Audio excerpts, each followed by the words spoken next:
trolling Senator Elizabeth Warren as a snake, and in post after post, labeling Mayor Pete Buttigieg a rat. Two victims of this tell CNN they were so afraid of the online attacks they faced, they don't even want us to describe the circumstances for fear it would start up again. They both just questioned the politics of Bernie Sanders in a public setting, and their personal lives were exposed and attacked.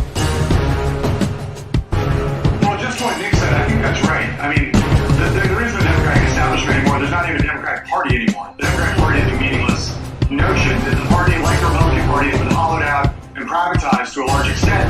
There are Democratic elites, and so when we're talking about the Democratic establishment, we're really talking about a bunch of people that Nick also knows well, which really means Democratic donors. This is the most important election in the history of our country. This election is the most important in the modern history of this country. The election in 2020, without hyperbole, is going to be the most important election this country has undergone in over 100 years. Not a joke. This November's elections are more important than any I can remember in my lifetime, and that includes when I was on the ballot. There are just 8 days left in what is the most important election of our lifetime. Where did you guys come to a conclusion about why Clinton had such a hard time just owning that she did something wrong with the email server? You know, I know that Russia and other forces would love us to have a debate. This is exactly what they want. They want us to have a debate about the internal structure of Hillary's campaign, what's true, what's not true. And I'm just not going to play that. I'm sorry. Yes, we came, we saw, we died.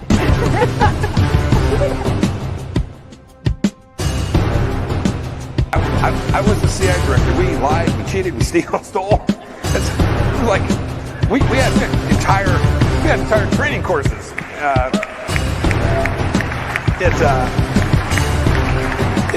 It reminds you of the glory of the American experiment. You know, people have said, if you look at, for example, the heat that ended up around the bend the knee, Colin Kaepernick. Mm-hmm. Many smart people have said it actually was not a thing. The Russian bots started taking out. Yes. But I saw my mom. My mom is the strongest woman I know. She should be running. This is not about.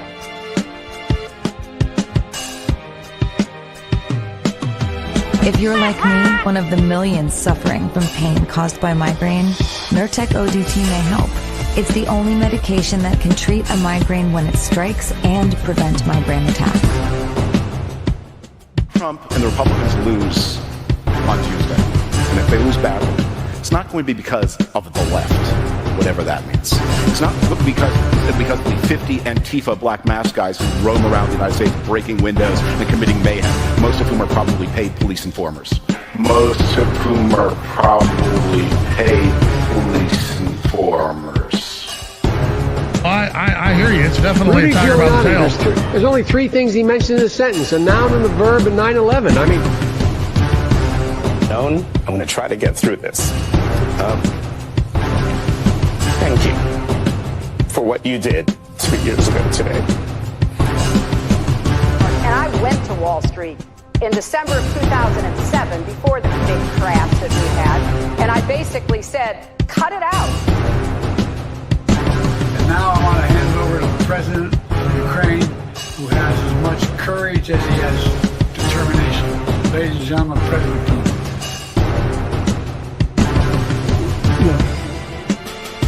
If we finally beat Medicare. Thank you, President Biden. This version of Biden, intellectually, analytically, is the best Biden ever. He is sharp, intensely probing, and detail-oriented and focused. They're eating the dogs, the people that came in. They're eating the cats. They're eating the pets of the people that live there. And this is what's happening in our country. I can't do it. We'll do it live. Okay. We'll do it live. Fuck it. Do it live. I'll write it and we'll do it live. And thing sucks. In 5, 4, 3. Citizens of the internet, welcome and thank you for joining me for yet another exciting installment of the Polyticks show. Yo, we here now. Stupid. It's been another wild week in news and events, and we've got a lot to discuss, including breaking news that Marjorie Taylor Greene is resigning from Congress. That is fishy to me. And we'll have to dig into that a little bit deeper later on. But I noticed something this week, and I've been noticing this and talking about it every week if you ever tune into my stream. And that is that, again, the populists left and right are kind of starting to see eye. The whole partisan facade is falling away, and you're starting to see real alliances being made based not on cult memberships, not on red cult, blue cult, one cult, two cult, red cult, blue cult. Say that 5 times fast, but I'm going to show you, I have some receipts for this, but the general consensus or the intellectual kind of consensus in these different spaces outside of the mainstream press is aligning in a lot of ways that, you know, I've seen coming for a long time and talked about religiously on this show, but now they're starting to really materialize into real things, or like reality on you know, in the mainstream and in just, you know, the press in general. So I'm going to start today by showing you a clip I've shown several times of Steve Bannon, and it requires us to go back to, I believe, 2017.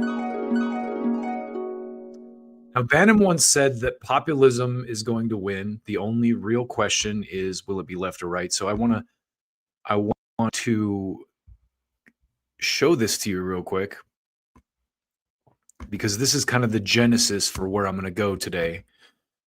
The general.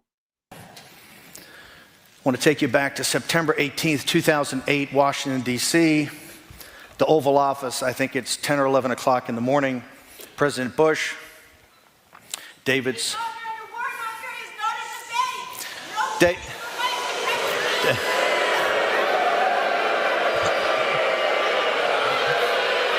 So there's people protesting him as a Nazi. Let me jump up here. We all know that everyone's a Nazi. American families can't put $400 of cash on their hands on cash, right?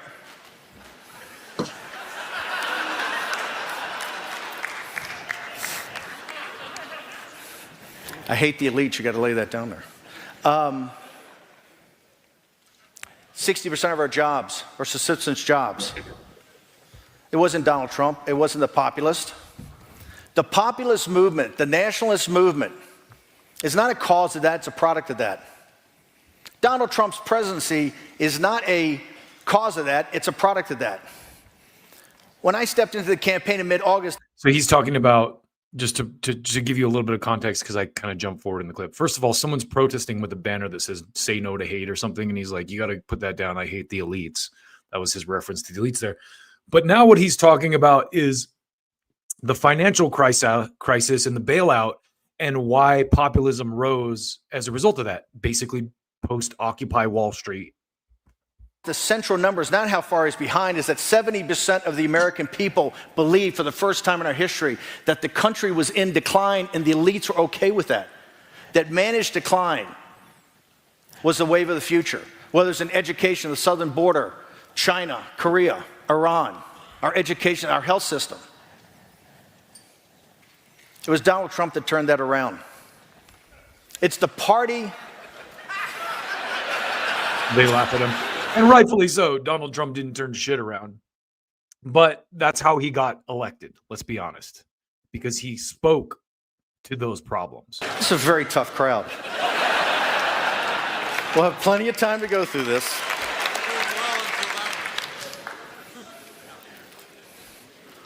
The party at Davos, the scientific, managerial, engineering, financial, cultural elite that run the world,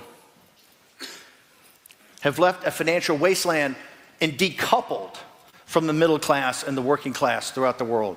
That is why Salvini and Orban and Brexit and now Bolsonaro, it shouldn't be lost on you the day Captain Bolsonaro is elected is the day Angela Merkel will leave the stage. It's kind of like how the day Dick Cheney died was the day that Zoran Mamdani won election as mayor of New York. Very similar dynamic there, isn't it? Trump's economic nationalism doesn't care about your race, your religion, your ethnicity, your color. See, now I love to go back and see this in retrospect because listen to them laughing at him saying that, because everyone has been trained by the propaganda engine to believe that Steve Bannon's a Nazi, Trump's a Nazi, and a fascist, and this and that. I was arguing with some dummy on Twitter earlier about this, and he's like, Trump's killed 600,000 people. And I was like, really? Where that would be a big headline. Like, where that, can I see that? And he posted an article, a headline with no link to the article that said 600,000 people have died because of USAID, which is, we all know what that's complete propaganda, because USAID is the funnel through which NGOs get their money. And so they're going to use that loudspeaker they have to say, oh my God, they're taking our money away. It's killing everyone. Okay. I got a whole night to convert you. I saw the 28%. It does. The good thing about this debate is Bannon overcomes the odds, despite them viewing him as a Nazi and there being actual protests at the beginning of the debate. He actually wins. And if you haven't seen this, I highly recommend you watch it, because I've said this multiple times. This is the framework for the political discourse today. And this happened in 2017. And it's a debate between Steve Bannon, who's representing the populist side of the debate, versus David Frum, who's representing the liberals. David Frum, George Bush's speechwriter, is the liberal in this debate, and Steve Bannon is the quote-unquote conservative. And if you listen to the debate, you can see why I say this is the framework for the modern political discourse, because Bannon sounds like Bernie Sanders, and David Frum is clearly protecting the interests of the establishment and the status quo. Doesn't matter your gender, doesn't matter your sexual preference. It matters. I said economic nationalism. Work with me. So again, these people are so propagandized, they don't even know what this guy actually stands for, because they have been trained like little doggies, like good little doggies, to put on their tutu and do the turnaround with the hula hoop. It cares if you're a citizen. Look at the results. Look at the results today. Lowest black unemployment in history, lowest Hispanic unemployment in 30 years. Wages rising across the board. Manufacturing jobs coming back. The populist nationalist message and its policies are working in the United States, and it's spreading. The revolt in Europe and now in Latin America. And I get contacted every day from Asia, from Africa, from the Middle East. We're at the beginning of a new political revolution, and that is populism. The only question before us, is it going to be a populist nationalism that believes in capitalism and deconstructing the administrative state and giving the little guy a piece of the action and break up this crony capitalism of big corporations and big government? Or is it going to be a Jeremy Corbyn and Bernie Sanders type of populist socialism? Because the party at Davos and the elites have blown too many calls. Too many existential events. The rise of China, the $7 trillion spent on the wars in Iraq and Afghanistan, the deregulation that led to the financial crisis in 2008, how the financial crisis was bailed out, where we are today in this over-leveraged society. Because as you know, most of you in this room that work in finance, we're heading to another financial crisis. So this is Bannon back in 2017, and I wanted to start this conversation, this discussion with that clip because, again, that, in my view, is the framework for the modern political discourse, where you have the right-wing populists who have kind of overtaken the Republican Party, so we thought, until they got elected, and now they're dealing with the hangers-on, the neocon, hangers-on. But that's inevitable, the same thing. So the dynamic that's happening with the Republicans right now, the MAGA base versus the neocon hangers-on, the Ted Cruz, the Randy Fine, those people versus the Matt Gaetz and the Marjorie Taylor Greens and Thomas Massie's, that dynamic was occurring within the Democratic Party too, between the Bernie Sanders populists and the Hillary Clinton old guard of the party. And the old guard of the Democrats just went, no, fuck you, we'll cheat to win. And look where that got them. The Republicans, on the other hand, had a much more open primary. And there's even reports that the Democrats had, people go vote for Trump in the Republican primary because Hillary wanted to run against him. So this whole thing, their whole strategy of, hey, we'll let the old guard run the party, just blew up in their face. So I start with this clip of Steve Bannon, as the genesis of this, because I've spent this last week kind of, my media diet is vast and varied, but I've been watching a lot of right-wing shows, specifically Tucker Carlson and Nick Fuentes, because those are the popular, and Candace Owens. Those are the top dogs in conservative talk right now. And Tucker Carlson did a piece recently where he sounds like Elizabeth Warren. And if you think I'm kidding, I'm going to show you the fucking clip. You've probably seen this if you're like me and you consume a lot of political media, but this is just the clip pulled from TikTok. So watch this. This is Tucker Carlson like the other day. Have been trained to blame the borrower, not the lender. You took the loan, you got to pay it back. Okay, fine. But is it really that simple? Because the relationship between borrower and lender is inherently symbiotic. What other relationship is like that? Well, addict and pusher. You can't be a drug addict unless someone sells you drugs. And yet we punish the drug dealer more harshly than we punish the drug addict because we understand that the drug dealer is making all this suffering possible. But we don't feel that way about credit card companies or the. So before he continues, I would say we need to look at immigration through the same lens, not punishing the immigrant, but the enablers of illegal immigration who take advantage of a broken system. Guys who are literally offering buy now, pay later for DoorDash. Some unemployed or underemployed college grad went to some crappy college, got a worthless degree because he believed in it. Now he can't get a job at JP Morgan. And we are telling him it's totally cool to buy sushi on credit. He shouldn't buy sushi on credit. Obviously, that's dumb. But he's a kid. Who's worse? The guy who borrows the money or the guy who loans the money at some ridiculous rate?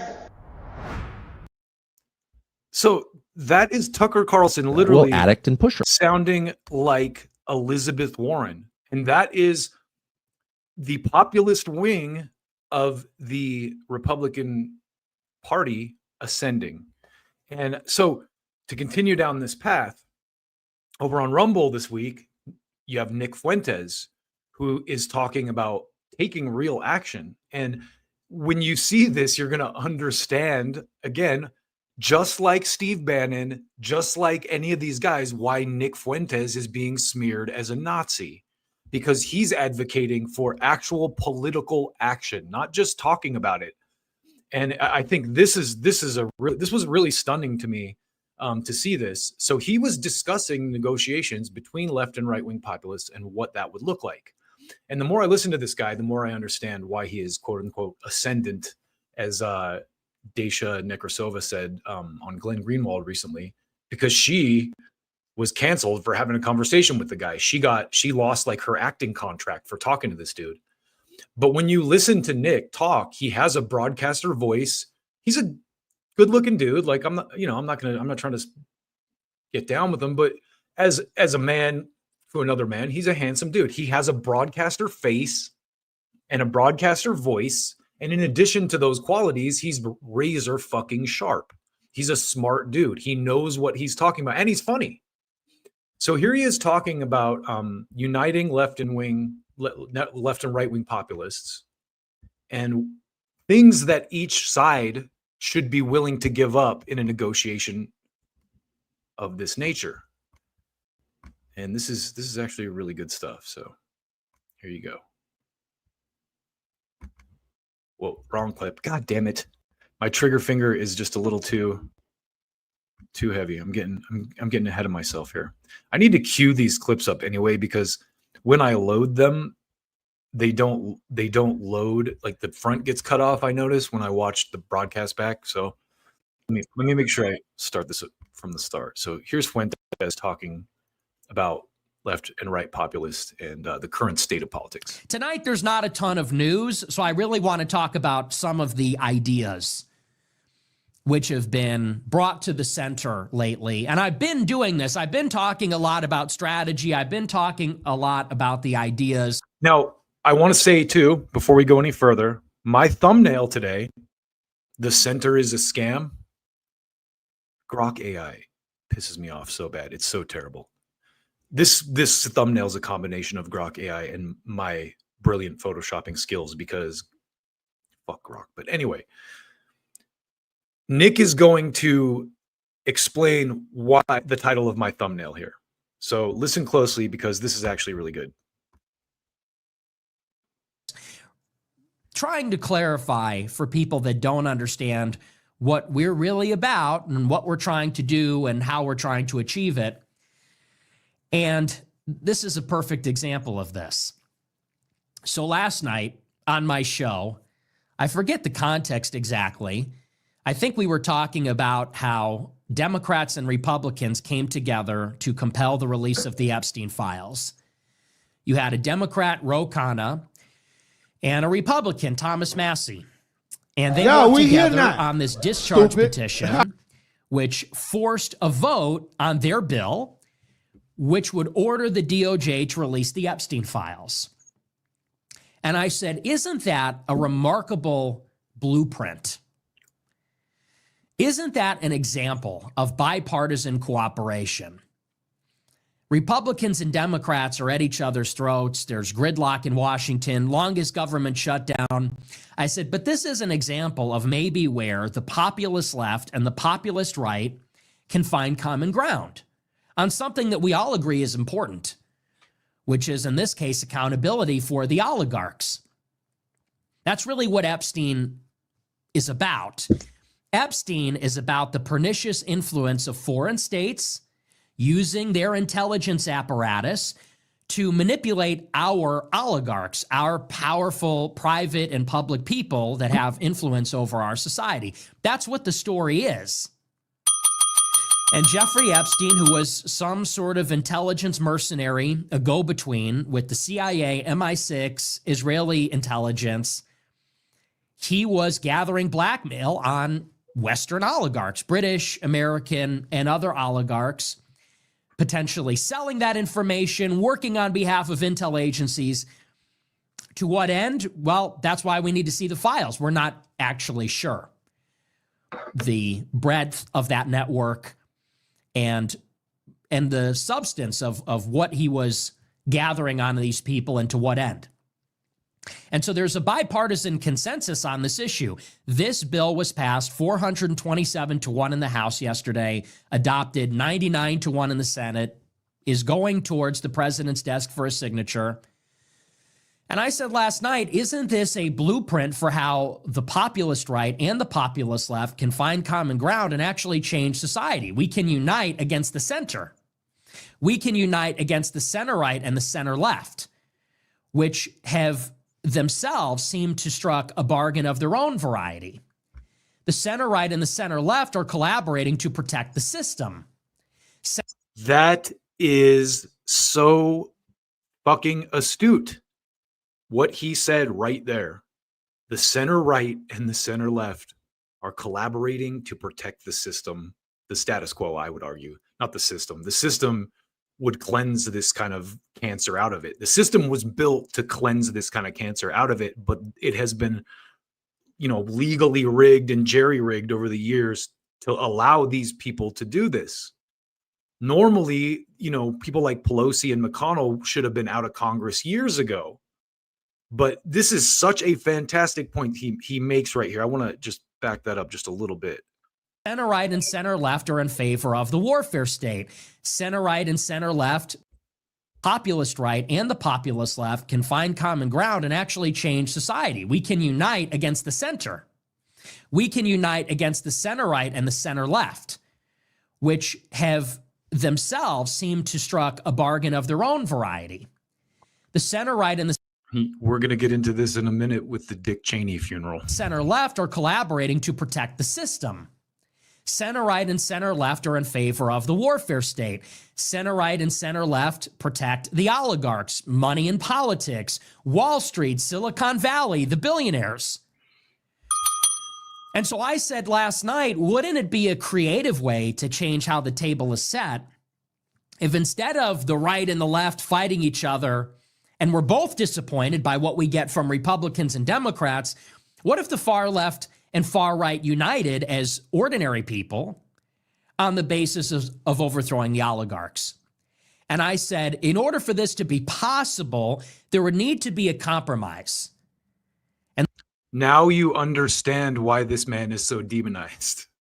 Now you understand. It's not because he makes racist jokes or because he's an actual Nazi who's goose-stepping through the streets, trying to cleanse the country of, people who aren't white. It's because of stuff like this. But let him finish. The compromise is this. The left is going to have to give up their anti-white polemical rhetoric and policies, the grievance politics. They're going to have to give up mass migration. I said, and the right is going to have to give up this illusory free market, the supply side economics, the free. I like that he said illusory free market too, because it is illusory. It's not a free market. It's controlled by capital. All of that. And so what does the compromise look like? And you tell me how this sounds. We have some sort of national effort to have universal education, universal health care. I don't love it. I don't think that's going to work, but I can live with it. And in exchange. Now, this is where he gets it wrong. I only say that, I don't want to sidebar too much, but I only say that because, Nick, there are visible examples of this working in other countries. In Europe, they have nationalized healthcare. All it does is cut out middlemen, which is the bane of this fucking country. Middlemen in the mix on everything. The reason healthcare costs in America are skyrocketed high is because there's a bunch of dickheads in the middle of it taking their cut that are unnecessary, especially in the age of the internet when you can see a doctor on fucking FaceTime. We close the borders and we prevent all this mass migration from coming into the United States. On the left, they get what they want. They get their affordability. They get their public transit, education, social safety net, these sorts of public services.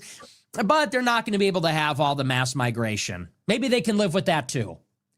So I say this last night, and the clip goes out on Twitter, and predictably everybody has something to say, and people are calling this National Socialism, which is Nazism.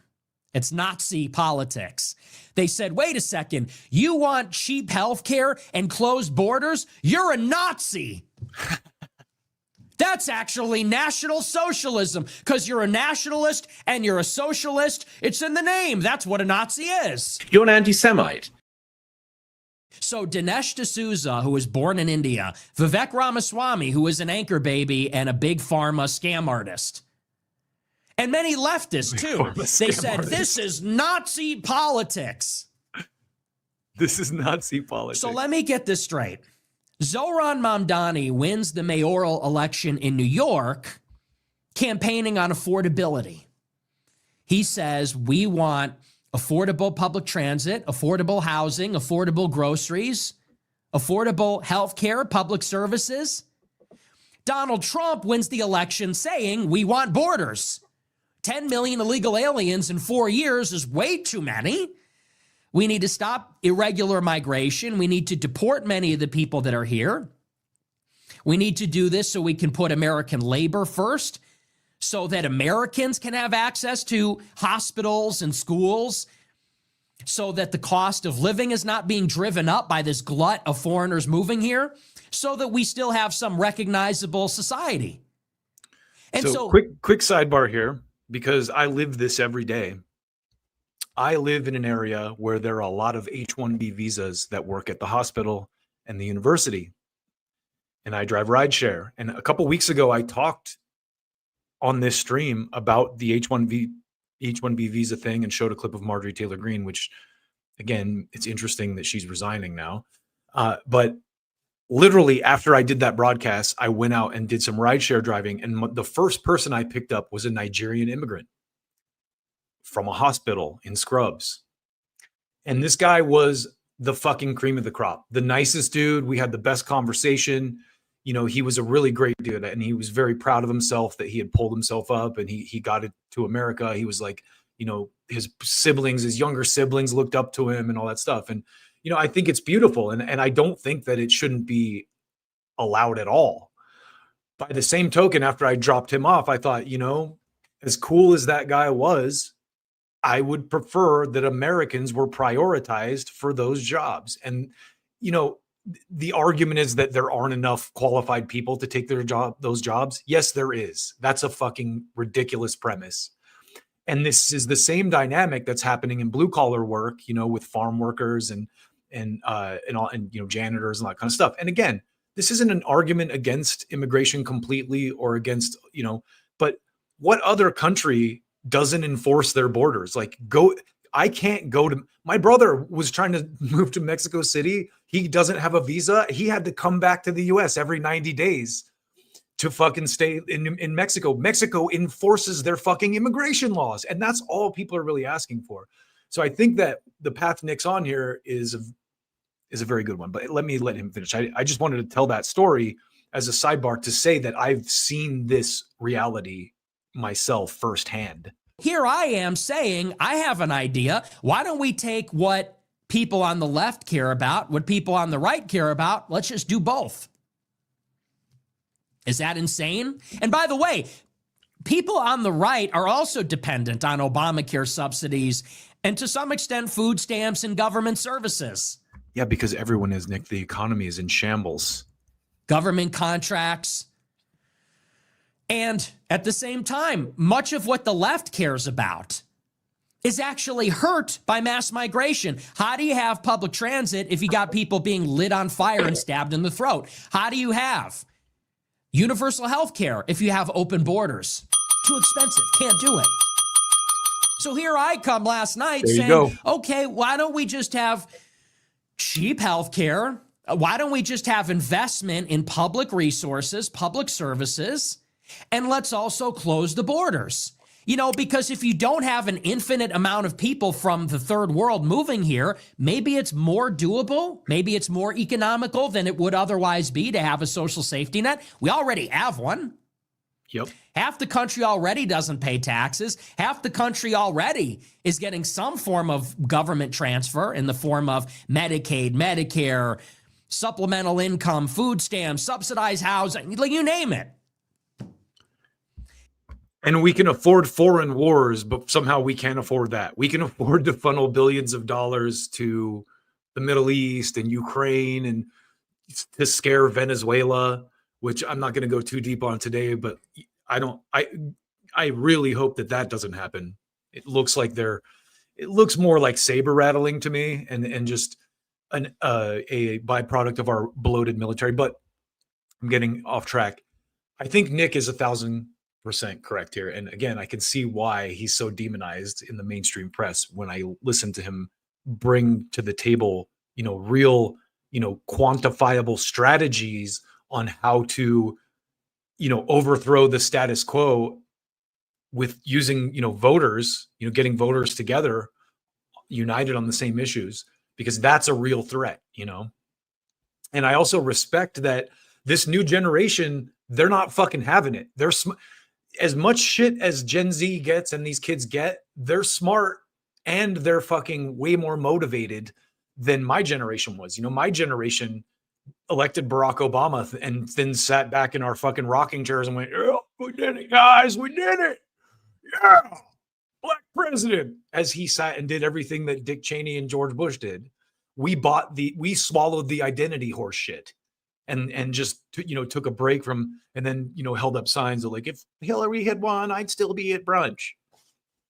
So Nick is out here in the streets and he's not afraid to say things that people would normally consider, unsayable third rails. And this new generation does not give a shit about your failed system. They're not going to go with the flow like my generation did with Obama. Trump was the answer to the Democrats, a gigantic fuck you for trying to foist Hillary Clinton on us as the new version of identity politics. And Obama was Dick Cheney and George Bush in blackface. Hillary was the neocons with a vagina. And I was so angry at my liberal friends who went along with these narratives that Bernie's a misogynist. Remember when Bernie was ascendant in the primaries and all these obvious, media smears started hitting like Elizabeth Warren and he's a misogynist. He said a woman can't be president or socialism is so bad. Like Bernie's going to ruin America. That primary was the actual end of the Democratic Party. And I say that not even just as an opinion, but as a fact, because after they shot themselves in the face by cheating Bernie and alienating young leftists like myself, young at the time, I'm somewhat young at the time anyway, they lost to Donald Trump. And then instead of self-reflection and kind of like realignment and going like, maybe we shouldn't have done that to Bernie. Maybe we would have actually gotten somewhere if we hadn't just absorbed all the neocons from the Republican Party who were against Trump and we actually listened to the base that was trying to elect Bernie Sanders. No, they didn't do that. They doubled down on identity politics and then COVID hit. So they were kind of able to crow Joe Biden in there. And I won't go into all the ways in which that was shady, but we can just assume that you understand the pandemic era was the era of propaganda so strong. These people thought they were the smart ones. These people, my favorite liberal meme. But ain't that America for you and me? Ain't that America? So Dick Cheney's funeral was the other day. And this is just, I think this combined with Nick's commentary here about the center and how it's a scam to keep the status quo in power. It really, last week I did a Bill Maher's New Rules was all about how the Democrats need to go back to the center. You know what I mean? Like Abigail Spanberger won and she's a CIA agent. And she said like, Democrats just want to go back to normal, AKA the status quo, this thing that the reason Trump and Bernie Sanders are a thing because people don't want that. The reason Hillary Clinton lost, the reason Jeb Bush lost, the reason Ted Cruz continually loses. People don't want what you're selling, but the donors do. And it's such a, so Nick's whole status quo versus, the oligarchs versus the populists is such an accurate summation of the current climate. And I don't know if you saw Dick Cheney's funeral, but it was very revealing because all of the Democrats lined up to lick Dick Cheney's cold dead balls and that had peanut butter on them, like they were good little doggies. And this is a great example of, again, the center. So check this out. This is your favorite homegirl, Kamala Harris, with the Republicans' favorite homegirl, Lindsey Graham, and Margaret Kimberly here, who is clearly not like the furthest thing from a right winger, says Kamala Harris and Lindsey Graham at Dick Cheney's funeral. So cozy. Yeah. This is why you're losing, Democrats. Has nothing to do with the left. It's the same reason Ted Cruz and Jeb Bush lost in the Republican primary. So it gets even better, though. This is a tweet from Ryan Knight. And again, this is why Donald Trump is president right now. Watch this. This is just it's mind-blowing, the cast of characters here.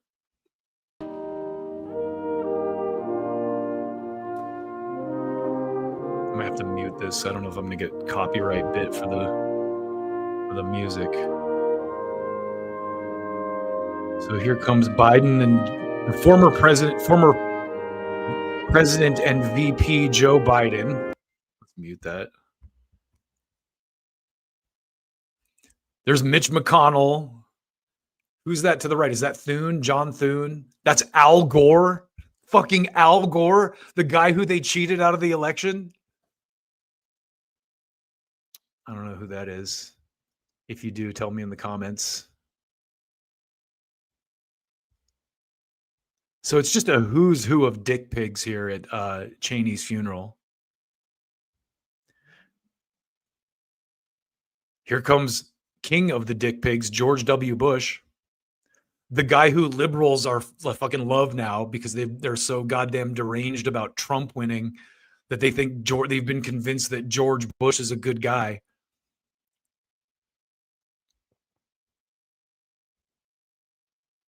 And I love this when they I watched this before, they kind of like show Bush and I wonder what he's thinking. Like when I saw this, I'm like, he's thinking like, yeah, this is going to be me in a couple of years. These people are going to be sitting at my funerals. Because he's, how much older was Cheney than George W? Biden probably thinking the same thing over here. Look at this. And then they scroll across this like cast of dick pigs. There's Pence. There's Kamala Harris. Agents of the center, my friends. Agents of the center right there. That is the current Democratic Party. And again, Nick Fuentes just kind of nailing it on that. So Trump, of course, was absent from the Cheney funeral, and so was J.D. Vance. And to be fair, the Clintons and Obamas were also absent from the funeral, even though their buddies were all there. And Bill and Barack also tweeted out, kind words about Cheney. Like Barack was like, "We may have disagreed, but my Barack impression is not on tap, so I'm not going to do that." But when he died, they might have been the funeral, but we know that this is their crew. Al Gore, Biden, Harris, Pence, McConnell. And so I want to show you, I think Matt Taibbi had a great take here. I'm not sure I had MSNBC live streaming Dick Cheney's funeral on my life bingo card. But it gets even better here. Here's Rachel Maddow and Anthony Fauci sitting side by side. The propagandist, it's like I was gonna say I wasn't gonna do Hitler comparisons. I was gonna say Hitler and Goebbels or Goebbels because this is the guy who sent the edict out and she's the one, but I'm not gonna lower myself to that level of comparing them to the Nazis like they do to everybody else. So that was interesting. You love to see that because it just proves all the conspiracy theorists right and shows you what an absolute fake Rachel Maddow is. And we all, of course, knew this. So I want to take a quick trip down memory lane, of course, just to remind you, or maybe you don't know, some of my viewers are a little bit younger, who Dick Cheney actually really is.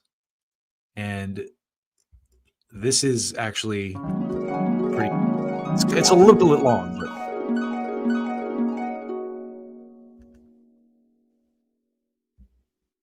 Biden, Bush, all the old people, Mike Pence was over here.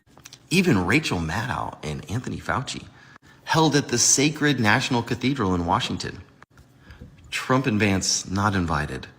And Dick Cheney is remembered as having a devotion to America. It's the adults in the room. These adults. So I figured we should do a proper tribute to Dick Cheney, the vice president to George Bush. Usually vice presidents are doing things like having parties with WNBA teams. Not Dick Cheney. He was basically the president. And he gave us all sorts of Halliburton stuff, blunders with foreign wars, false statements that led us into those wars, lots of corporate giveaways. And it really begins when he leaves Halliburton, which he left to become the vice president, and they gave him 6 separate stock options, meaning that Cheney's own financial future was tied to the future value of Halliburton's stock price. even though he goes on the Sunday show to say, I've severed all my ties with the company. No more financial interest. Quick sidebar here. Here's Dick Cheney's net worth according to Google AI. Dick Cheney's net worth is estimated to be around 150 million, primarily built during his time in the private sector. Yes, thank you, Google. Very honest of you. They don't matter. Tough because when Dick Cheney actually left Halliburton, he left it in a mess because he had signed this deal that he championed and bullied everybody into. And it turns out that the company they acquired had billions of dollars in asbestos lawsuits that Cheney failed to see in the deal. Anyway, Cheney starts off by convening this group of industry experts on national energy policy. Big GOP contributors like Enron. And the administration has 6 meetings with Cheney and Enron. The stand-up so then corporation Enron is able to negotiate a situation where they can actually turn off the power to California to increase their profits, which leads to blackouts in California, which obviously causes a huge public backlash. And within the year, Enron would be bankrupt because it was a massive financial fraud. Then everything changes, and Dick Cheney gets to set up the response. Even though it seems like there's no connection to Iraq, Dick Cheney wasn't having that. So he spun up the Office of Special Plans to go around our military and intelligence agencies so that he and his office could look at this raw intelligence. So they look at this raw intelligence and then they assert, oh yeah, there's definitely a connection. And then later on, when the Senate Intelligence Committee says, hey, how'd you get the bad info? They said, oh man, we were just relying on flawed evidence. You mean the raw evidence that you didn't want them to tell you whether or not it was good evidence? Because see, the CIA had turned Hussein's son-in-law, who said that the nuclear capability of Iraq was destroyed because he destroyed it. So then Cheney literally goes down to CIA headquarters and aggressively pushes analysts to give him evidence that supports his theories. Gosh, and you know that Halliburton stock price in December of 2001 hits a 9-year low. Cheney's asbestos mess is costing the company. Sure is a good time to sign a 2-year cost-plus contract worth $7 billion with a Halliburton subsidiary. And cost-plus means that they have a guaranteed profit. So whatever they spend plus a profit, it's usually like 7%. So the more money that Halliburton spent, the more profit they would get. That's pretty good for Dick Cheney's stock price. There's a whistleblower who says, hey, this is not right. They were the highest-ranking civilian in the Army Corps of Engineers. Dick Cheney didn't like being questioned, so he fired her, and then she sued and won against the government for being wrongfully terminated. But the contracts for Halliburton kept rolling in. Cheney launches the Logistics Civil Augmentation Program, civil meaning that we have private companies who augment the Army, and they were awarded to a single bidder. Oh, Halliburton. $40 billion in federal contracts to Halliburton. Even though they were known to overcharge, they served dirty food to troops, and troops were even exposed to contaminated water. But Cheney was busy also with other things, like the pharmaceutical industry. He was about to deliver the Medicare Prescription Drug Improvement and Modernization Act, otherwise known as Medicare Part D, which reflected the diverse priority of lobbyists, especially that the federal government was prohibited from negotiating with drug companies. So the federal government has to take the price that the drug companies want to sell the drugs at. This cost the American taxpayer. They tried to get rid of that recently, and I think Trump did it through executive order, or attempted to do it through executive order, but you saw Democrats pushing back against that. $500 billion over just a few years, sparking outrage among Republicans. But Cheney wanted it, so he goes in and breaks the tie, creating America's largest lobbyist, the pharmaceutical industry, who are now receiving money from the federal government for contracts the federal government couldn't negotiate so that they could pay for the lobbying to get more from the federal government. And wouldn't you know it, spending on prescription drugs just spikes right around the time of Dick Cheney. And not only that, but the pharmaceutical companies were producing these in Asia. So they're producing the pharmaceutical drugs in Asia. I want to go back just a little bit here. Look at this chart. Receiving money from the federal government for contracts the federal government couldn't negotiate so that they could pay for the lobbying to get more from the federal government. And wouldn't you know it? So the Cheney spike is over here, but what's the big spike before that? I want to know. Spending on prescription drugs just spikes right around the time of Dick Cheney. And not only that, But the pharmaceutical companies were producing these in Asia. So they're producing the pharmaceutical drugs in Asia, importing them and selling them at high prices to the American government, fleecing the American taxpayer. And that right there is the fentanyl problem too. To pay for more lobbyists. But Cheney wasn't done there. $1.6 trillion of tax cuts, $3 trillion on wars. And one of his own guys, Paul O'Neill, was like, hey man, this is crazy. We're going to get into crazy debt. Cheney cut him off. Hey, deficits don't matter. Yeah, I guess not, because when he got into office, we were at about $5 trillion in debt. A lot more by the time he left. And look at after but there's more. Because Dick Cheney wanted to let the U.S. government spy on American citizens without warrants. And he also architected the $700 billion bank bailout. Even though there was massive opposition to this, he said, we're just going to bypass Congress if we need to. In fact, when Cheney became vice president, there was a budget surplus. And by the time he left, a budget deficit of $500 billion. Cheney leaves us with the 2008 financial crisis in full swing, much of this through the policies that he championed. The war in Iraq ongoing. The war in Afghanistan ongoing. Hey, but the stock price of Halliburton made a massive recovery. Wow. If Dick Cheney represents the adults in the room, me personally, I'm glad we've got something else going on. Yep. And I think the most interesting thing about this, with all that he just told you in mind, when you hear people like Rachel Maddow or Kamala Harris or any Democrat boviating about how terrible Trump is, just remember they love and honor Dick Cheney. So that fact alone makes their outrage about Trump completely invalid and complete fake fucks. And it's why only the absolute dumbest cult members still belong to the Democratic Party and believe this shit. And I remember when they used to make fun of the MAGA people for being a cult. And in retrospect, it seems so silly because look at these fucking arrogant brunch libs with zero self-awareness hugging George W. Bush and honoring Dick Cheney. Fuck these people. Al Gore, what a weakling. What a weak little shitbag that guy is. Oh my God. He's at Dick Cheney's funeral? Shit. And just, I showed you the net worth card, but there was an article about who's going to get that money. His daughter. Anyway, moving on. Trump recently met with Zoran Mamdani. And that's kind of what the my cover slide is, right? The center is a scam. And there's a lot of good stuff here to talk about because before this happened, I happened to see a pollster on Alex Jones's show who said straight out, like, Trump knows that MAGA's in trouble, and he called us as pollsters to come and tell him, what the people are saying.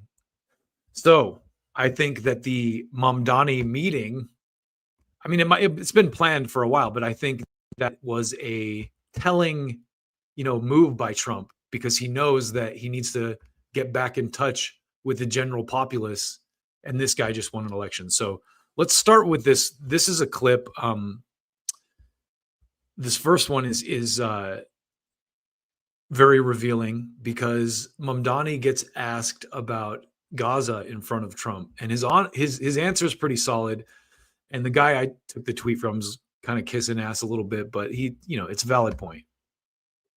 Government of committing genocide in Gaza while President Trump was working on peace. Why that? I've spoken about the Israeli government committing genocide, and I've spoken about our government funding it. And I shared with the president in our meeting about the concern that many New Yorkers have of wanting their tax dollars to go towards the benefit of New Yorkers and their ability to afford basic dignity. And what we see right now is we're in the 9th consecutive year of more than 100,000 school children being homeless in our city.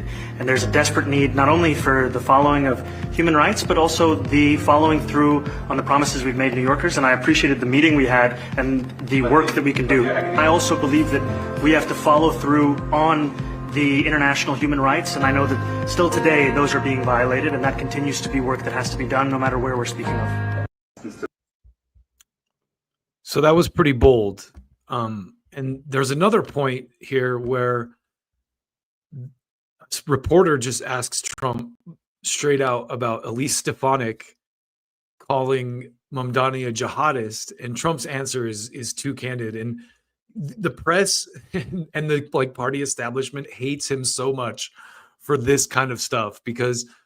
So check this out. This is Elise Stefanik recently in the press. This is her most recent tweet. She says, "We all still want NYC to succeed, but we'll have to agree to disagree on this one. If he walks like a jihadist, if he talks like a jihadist, if he's campaigning like a jihadist, he supports jihadist, he's a jihadist." And here's the New York Post, the very foreign lobby influenced New York Post, calling Mamdani a jihadist. And I believe this was it might have been post-election, but you've seen it. I mean, they are so upset that this guy won, and they're throwing everything they can at him, and no one buys it. That's the great part. The American public has made me so proud in the last couple of election cycles because they've just proven that none of this shit works anymore. We don't buy your bullshit anymore, guys. Your fucking oligarch controlled media trying to influence us into voting against our own interests. And sometimes there's no option. Like in the case of an Abigail Spanberger, it's like the governor's race in California right now is all bad options. It's all shit. It's like Katie Porter and Eric Swalwell. Oh my God. And Gavin Newsom. It's like marry, fuck, kill with like the worst possible set of people. So anyway, here is Mamdani, or Trump actually, responding to this accusation that Mamdani is a jihadist. And this is great. This is great. President, Republican Elise Stefanik has campaigned multiple times by calling Zohran Mamdani a jihadist. Do you think you're standing next to a jihadist right now in the Oval Office? No, I don't, but she's out there campaigning, and you say things sometimes in a campaign. So he said things in the campaign about Mamdani. He's like, you say some things sometimes in a campaign. She's a very capable person, but you'd really have to ask her about that. But I don't particularly. I think I met with a man who's a very rational person. I met with a man who really wants to see New York be great again. And I can say again, because New York was great. When So there you have it. That's encouraging because, again, it shows that the message is getting through. People in New York voted for this guy, and Trump did everything in his power to stop him from getting elected. But now that he's won, to the spoils, to the victor go the spoils. And so it's just great that he's willing to sit down and put all the nonsense, all the pro wrestling nonsense aside and go like, okay, you're the mayor now. How's this going to work? And Mamdani clearly impressed him. This guy has swag. I was impressed with him on Andrew Schultz's show. So, but to keep going here, it's clear Trump likes the guy, and talking to him in person kind of strips away the propaganda element from the equation, and it forces him to see the guy, as a real person rather than just a propaganda tool, So here's one more clip that's just kind of in addition to the rest of their love fest type thing. Hopefully a really great mayor. The better he does, the happier I am, I will say. There's no difference in party. There's no difference in anything. And we're going to be helping him. There's no difference in party, and we're going to be helping him. That's what you want to hear. To make everybody's dream come true, having a strong and very safe New York. And congratulations, Mr. Mayor. Thank you, Mr. President. Thank you. I appreciate it. Please. I appreciated the meeting with the president, and as he said, it was a productive meeting focused on a place of shared admiration and love, which is New. So I have to say that, I think, again, this is a good sign, but I also happened to see this interview that Alex Jones did with a pollster before I saw this Mamdani thing. And so I want you to see some of this as well, because to me, this is why Trump is making some of the moves that he's making. Great honor. I'd never been there in the White House before at all. And, you know, I had some meetings with people. I got to talk to JD, Susie Wiles, Marco Rubio, and I got to talk to the president for a while. And I wasn't told not to say anything. Like, I don't know. I don't want to go too much into it, but also I don't really remember it because I do this stream of consciousness like you do. This is my information. I want to give as much information as possible. And you know how Trump is. It's also a stream of consciousness about the things that he's surrounded with. I mean, my impressions are he's in it. He is trying to solve Americans' problems. He is getting information. He's intuitively, I think, making decisions based on that information. But this aspect of like there being a larger organized plan and that we're executing on something intentional, like I didn't feel like that exists. And I felt like maybe the subtext of why I was invited there was because they realized they need to get different voices because quite frankly, there's this aspect of the youth that the White House doesn't really get. And I think they were getting a lot of that from Charlie Kirk. I think they're trying to find new voices to really sort of understand that. Thank you for being a visionary because you're looking around at what you see around you and seeing the same kind of things I am, and I can put numbers. That's interesting a side point that I never thought of. They were getting a lot of that from Charlie Kirk. So that makes him being shot a lot more interesting. The fact that this guy's basically saying that Charlie Kirk was very influential on the White House, which again, you know, makes you wonder. Not making any direct claims about anything, but it's curious. To him, but it was very gracious of you to let me talk. We talked for an hour and we laid the whole thing out. This is where we're at. This is the problems. This is what needs to be addressed. And I really do think that it was critical in helping me get my message across, helping me go down there. We're in a revolutionary period, fourth turning. It's always driven by the youth. It's a mega turning. And they want action. They want reform. And so they're going to go to what is seen as extreme, a Nick Fuentes or a... And that's, again, what I was saying. Respect to the youth, man. Respect to the Nick Fuentes, you know, energy that like, we're going to fucking change shit whether you like it or not. Mamdani, and that they want to hear the narrative of going after the establishment, not endless parades of billionaires pledging to invest money here, which for a 79-year-old business tycoon, that's really delivering. And we've seen some numbers come out of jobless, you going down and a lot of good things, even though he's swimming against the current. So for Trump, he's technical. He's like, hey, I'm working my ass off here. But he's talking to us like a 79-year-old titan.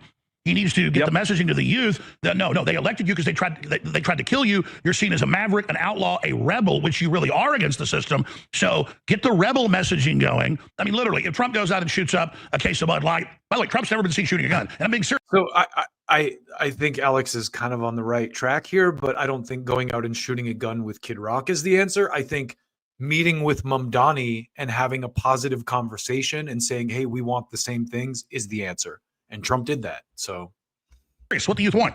And real issues he's delivering. He needs to go out and shoot automatic weapons. He needs to shoot cases of Bud Light. He needs to go on stage with Kid Rock and sing. No, Alex, he has those people already.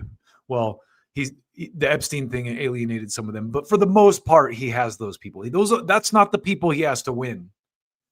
I'm serious. That's what they want, and they also want indictments. They want real stuff. But that's what you're saying is that we're in a revolutionary period, and you know all the gold plating and all that. That's great for when the Saudi prince comes. But at the same time, you need to understand the fourth turnings here. This is a revolution. You don't want to look like an establishment person. No, you're the underdog.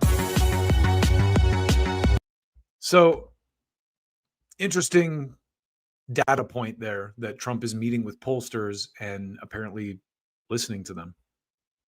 On the other side, however, it seems like the Democrats are going to continue to triple down on the identity thing and being neocon slime bags with woke language.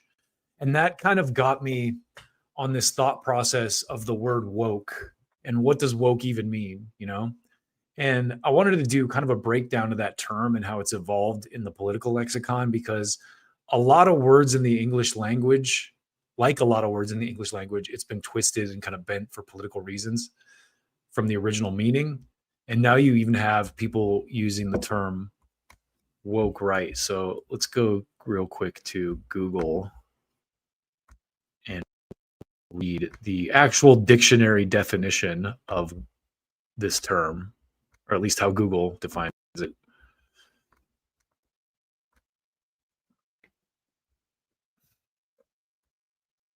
Woke originally meant to be aware of and attentive to social injustices, especially racial inequality, with roots in African American vernacular English. Over time, it has evolved into a polarizing political term, often used by conservatives as a pejorative to describe a wide range of progressive or liberal views, while some on the left continue to use it in its original sense. Original meaning and evolution. The term woke's derived from the African American slang. I like how they say African American slang instead of just like hip hop slang. It was used to be a call to alert region. So I disagree that it was just racial prejudice. Like that was part of it, but for some, it continues to signify a state of being informed and conscious. Okay, yeah, that's more on par with what being informed and conscious about. Maybe not necessarily social injustices, but negative connotation. The term has been co-opted and used as a political catch-all phrase by conservatives to criticize or dismiss what they see as excessive political correctness, liberal ideology, or what they perceive as an overemphasis on social justice issues. That's accurate. I think that's accurate. So the term kind of started as someone who understood that everything you see on television, to me, this is in my opinion where it started. Because, you know, I grew up in the 90s when hip hop was really kind of in its most ascendant state. I keep using that term now because I like that, ascendant. It was on the come up. It became the mainstream at that point. But to me, what it meant was like stay woke was like Malcolm X type shit. Like, you know, the press will have you, if you read the press, it will have you hating the fucking oppressed and loving the oppressors. Like I'm paraphrasing his quote, but he said something to that nature. And that's what woke meant to me. It was like, you recognize that that's the case. You recognize that like the shit you're being taught is not necessarily the truth, or sometimes the opposite of the truth. You know, that's to me, like stay woke, you know? And my stoner buddies in the 90s would say it. And it came from hip hop culture in one way or another, because I think most intelligent people in the age of the internet would kind of consider themselves woke, right? It was kind of like in that era, you're like, if you're woke, it meant you were smart. You were kind of wise to the bullshit. But like most slang terms, it came from hip hop. And, you know, it just meant you saw through all the bullshit. And I think this is one of the reasons Trump won in the last election. I said this before the election, and you could go back and look, but I said the winner of the election will tell me whether or not people still care what the media says. And Trump won pretty handily. So to me, that was proof positive that the vast majority of the country ain't fucking buying it anymore. And that means by the original definition of the word woke, all those people that voted for Trump are woke because they ignored the media. They ignored the consensus, you know, the fucking, what do you call it? The Beltway narrative, or what do they call it? You know, whatever there's the Beltway consensus, I think is a good term, right? And people were awake to bullshit narratives. So then the era of like lefty insanity hit. And to be completely honest, like with BLM, my take on that was like, sure, the organization is flawed, but the message was still important. George Floyd didn't deserve to be murdered by police, by the state, no matter what kind of drugs he was on. If that was your son and a cop choked him to death in the street and the cop was like, well, he was on fentanyl, you'd be cool with that? No, that's not okay. And, you know, if you allow that kind of thing to go without punishment, you'll be next, fuckwit. You know, cops will be choking you out for running a yellow light or something. So stop licking boots with that shit. But all the men and women, you know, who all the people are, you know, the crazy lefties who are like, you know, men are women too, and you know, everyone should be forced to wear masks and get an experimental government drug. Those people, the crazy leftists that are like, oh, like, you know, guys should be able to play in women's sports if they identify as a girl. Those people became they jumped the left shark, so to speak. And that's when conservatives started referring to woke, those people as woke, which, as the Google definition said, is a pejorative term. And I don't know when it started exactly, but I started seeing conservatives talk, conservative talkers or conservative accounts on Twitter using that term probably in the early 2010s. I mean, if you know in the comments, if you saw it before that, let me know if you could trace the origin of this. But, I think in general, it kind of like emerged around that era, like the early, 2010s, maybe even closer to 2015 when it was the Trump election campaign. So originally woke just meant you knew the media was bullshit. Now it means you think men can have babies and people who won't forcibly medicate should be put in jail. That's the trajectory of this word. And the woke became a derogatory term for the dumbest and most hypocritical political, ideas. And Bill Maher kind of did a little piece last week where he was like showing the DSA meeting where they're like, don't clap because it might offend someone. It's like, that's the level of ridiculousness that it gets to. And most people aren't on board with that. I think most people, MAGA people included, are sensible for the most part. They're not trying to, the left that believes a lot of this stuff. I don't think the majority of Democrats are on board with a lot of the more crazy elements of this stuff. Is what I think. If you talk to the average working class person who votes Democrat and you say, hey, do you think dudes should just be able to identify as women and play in women's sports with your daughter? They're going to be like, probably not, And that, again, before you call me a bigot, that has nothing to do with trans people. Like I've said many times, sexuality is a spectrum. There are very feminine men and very masculine women, and I have no hate in my heart towards any of those people. However, there is a difference, a biological difference. Otherwise, the term trans wouldn't even be a thing. So, you just have to acknowledge that. And the world doesn't need to be nerfed for your sensitivities. You can unplug from it if you don't like it. So anyway, then came the woke right. So now you have the right who kind of invented this as a pejorative term, using it on their own.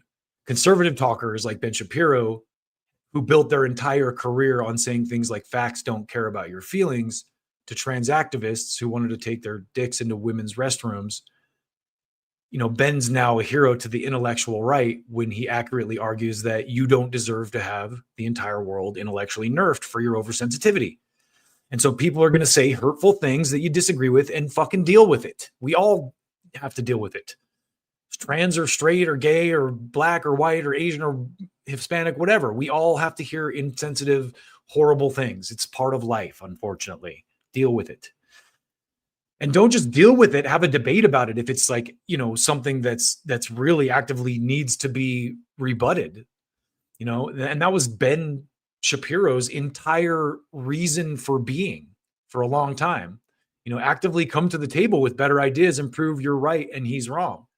And yes, it was a beautiful time. And then October 7th happened. And suddenly Ben Shapiro becomes the Lord of the Jewish safe space. And we must intellectually nerf every college campus in America for Israel supporters who are seeing protests in their peripheral whenever they walk onto campus. Oh my, their feelings are the most important thing, and we need to make anti-Semitism laws to jail people who dare say anything about Ben's beloved Israel. So now Ben has completely morphed into the exact person he built his career making fun of. And this is the woke right. That, to me, is what the woke right actually is.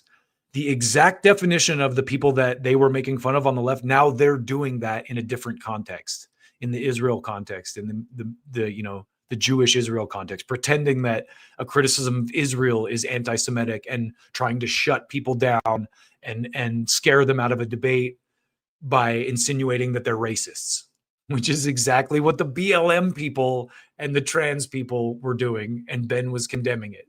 So now he basically exposed himself and completely ruined his entire grift, And so this derogatory term now applies to people like Ben to protect his special little feelings on a specific issue. And he won't have an open debate with people on this specific issue. He hides from it completely and looks like a wimpy hypocrite, which is what he's always been, but now it's obvious, And this is a guy who has had his entire posh existence handed to him on a silver platter.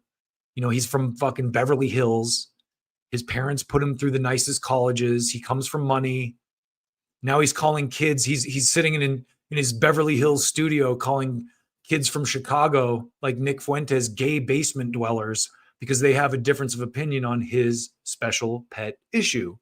That's woke right. So that's the pejorative term that Ben elevated, becoming his own downfall.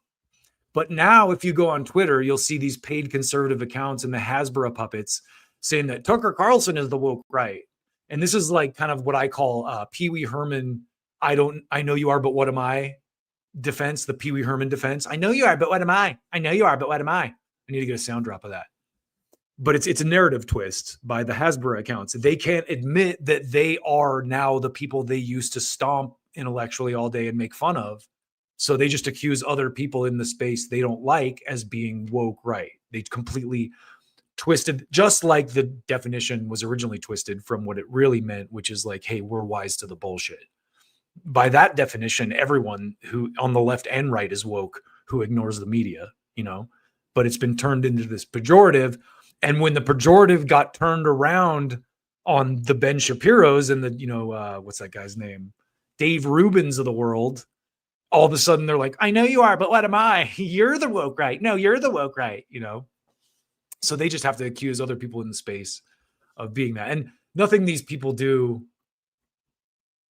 you know, has any merit. You know, it lacks any real meaning, just like them calling people woke right. So, and again, it's great that one of the great things about this era of politics is that these people are exposing themselves for who they really are. So let's talk about this a little bit more, about the state of this battle between the oligarchy and the populist movement, the populist left and right, as we kind of outlined at the beginning of this, that the center is the scam.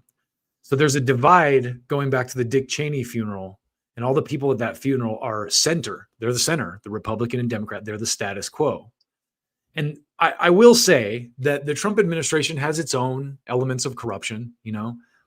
I'm not going to act like they're morally perfect, but the reason they're there is because of this center, right? And I think the Ukraine war, which is our next topic, kind of really illustrates this dynamic in a way, you know, in a real way, you know, and because Trump wants to end the war and has said that very loudly from the beginning, you know, but he can't do it because he can't just wave a wand and end the war.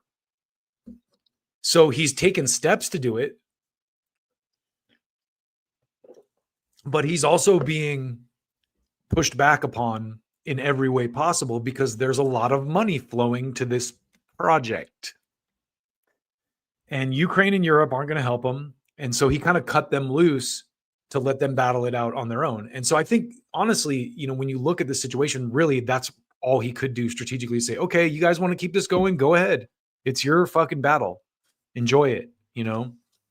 And so recently this peace plan leaked, and apparently General Kellogg is the guy who leaked it. Now, Kellogg is an example of neocon infiltration of the Trump administration, preventing him from implementing the policy that he ran on. And so to me, Kellogg leaking this is not only probably treason, but an act of desperation, kind of like the last gasp of their meddling, because it's all falling apart now.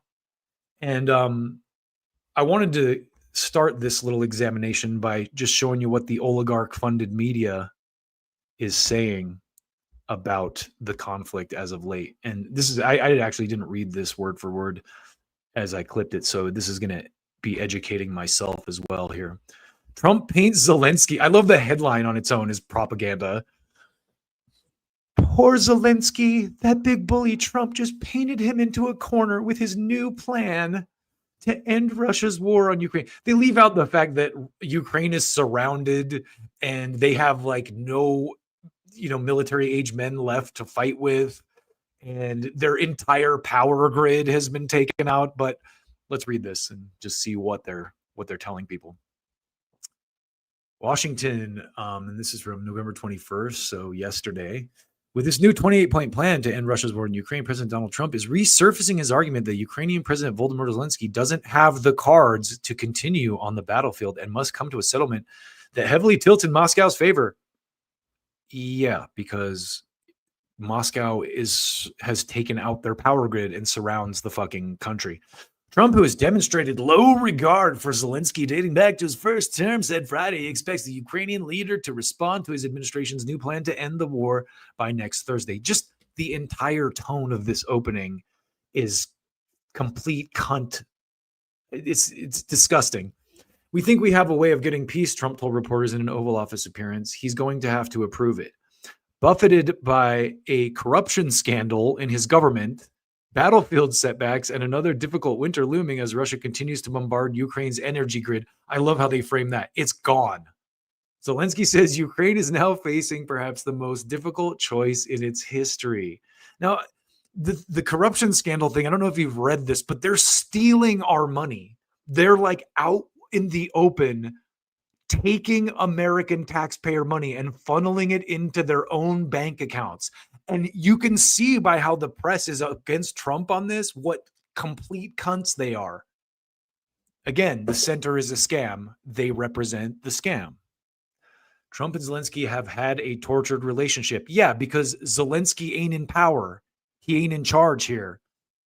Zelensky has not spoken with Trump since the plan became public this week, but has said he expects to talk with the Republican president in coming days. It's likely to be another in a series of tough conversations the two leaders have had over the years. The first time they spoke in 2019, Trump tried to pressure the then newly minted Ukrainian leader to dig up dirt on Joe Biden ahead of the 2020 election. That phone call sparked Trump's first impeachment. Yeah, that's a little bit of a misnomer as to what actually happened. Trump refused to send weapons to Ukraine, much like Obama did. Trump made Biden's support for Ukraine's central issue in his successful 2024 campaign, saying the conflict had cost U.S. taxpayers too much money and vowing he would quickly bring the war to an end, which you guys have done everything in your power to stop from happening. Then early this year, in a disastrous Oval Office meeting, Trump and Vice President J.D. Vance tore into Zelensky for what they said was insufficient gratitude and for the more than 180 billion U.S. that the U.S. had appropriated for military and other assistance to Kiev since the start of the war. That episode led to a temporary suspension of U.S. assistance to Ukraine. Temporary, unfortunately. But as you can see, they're upset that he's actually taking steps to end the war. I'd like to see a temporary suspension of funds to some other countries, if you know what I mean. So to keep going here.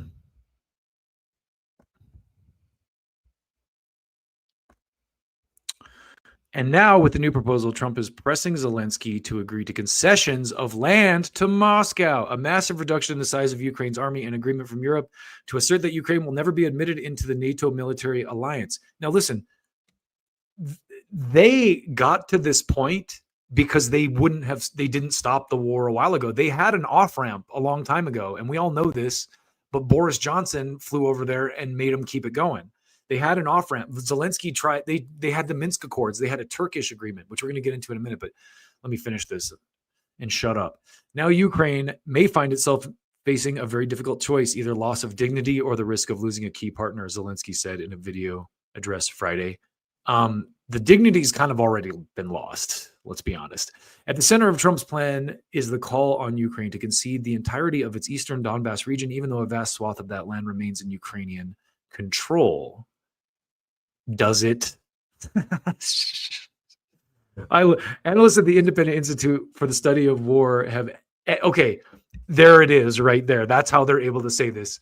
Analysts at the Independent Institute for the Study of War have estimated it would take several years for the Russian military to completely seize the territory based on its current rate of advances. Yeah, you guys have been right. I'm sure they were right about how Ukraine was winning a couple months ago too. Trump nevertheless insists that the loss of the region, which includes cities that are vital defense, industrial, and logistical hubs for Ukrainian forces, is a fait accompli. Yeah, it is. The truth hurts. They will lose in a short period of time, so Trump said Friday when asked during a Fox News radio interview about his push on Ukraine to give up the territory. They're losing land. They're losing land. Yeah, he tried to stop this earlier, and you guys wouldn't let him. Trump's patience remains a question. I'd be impatient too, you fucks.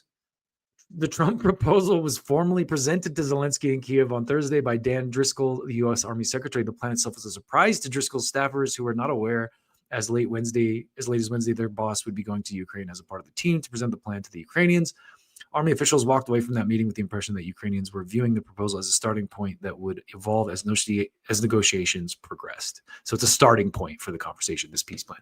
According to a U.S. official who spoke on the condition of anonymity to discuss the sensitive talks, it's unclear how much patience Trump has for further negotiation. Rightfully so. White House Press Secretary Carolyn Leavitt said Thursday that Trump's new plan reflects the realities of the situation and offers the best win-win scenario where both parties gain more than they must give. Asked about Zelensky's initial hesitant response to the proposal, Trump recalled the February Oval Office blow-up with Zelensky. You remember, right, in the Oval Office not so long ago, I said, you don't have the cards. He did say that. The mounting pressure from Trump comes as Zelensky is dealing with fallout over $100 million kickbacks, which I believe that the Trump administration probably helped leak to get people aware of why this needs to end ASAP. But that's my own opinion.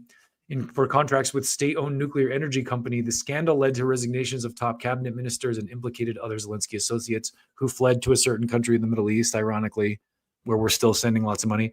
Konstantin Sonin, a political economist and Russian expert at the University of Chicago, said what Donald Trump is certainly extremely good at is spotting weak spots of people. One of the 28 elements of Trump's proposal calls for elections to be held within 100 days of enactment of the agreement. I think it's rationalistic assessment that there's more leverage over Zelensky than over Putin, Sonnen said. He added that Zelensky's back is against the wall and his government could collapse if he agrees to the U.S. proposal. His government his country is surrounded completely by, we're going to get into this. All the while, Ukraine is increasingly showing signs of strain on the battlefield. They always soften this shit in the mainstream press. After years of war against a vastly larger and better equipped Russian military, Ukraine is desperately trying to fend off relentless Russian aerial attacks that have brought rolling blackouts across the country on the brink of winter.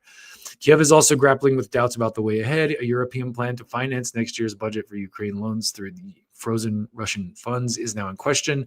The Trump proposal in its current form also includes several elements that would cut deeply into the Ukrainian pride. Oh no, it's going to hurt their feelings. And David Sibley, a military historian at Cornell, said David Sibley, a military historian at Cornell University. One provision calls on Russia and Ukraine to abolish all discriminatory measures and guarantee the rights of Ukrainian and Russian media and education, and all Nazi ideology and activities must be rejected and prohibited. That element could be seen by the Ukrainian side as giving credence to Putin's airing of distorted historical narratives to legitimize the 2022 invasion. No, they're not distorted at all. Read up on who the Banderites are, and you'll understand. Putin has said the war is in part an effort to denazify Ukraine and complained of the country's neo-Nazi regime as a justification for Russia's invasion. In fact, Ukraine's last parliamentary action in 2019 to support for far-right candidates was 2%, significantly lower than in many other European countries. However, the U.S. was funding those far-right militias to get at Russia. And we know this. Ro Khanna, look this up. Ro Khanna put up a bill in 2014 to stop sending American money to Nazi groups in Ukraine. So this is on the congressional record, you lying scumbags. The plan's provision is very clearly an attempt to build up Putin's claim to Russian cultural identity within Ukraine, Silby said. Is his name Silby? He added, from territory loss to the substantial reduction of Ukrainian military cultural concessions that have been demanded, I just don't think Zelensky could do this deal and look in his public eye again. And then he returned to sucking the dicks of whatever kickbacks, whatever NGO was giving him kickbacks of Ukrainian money.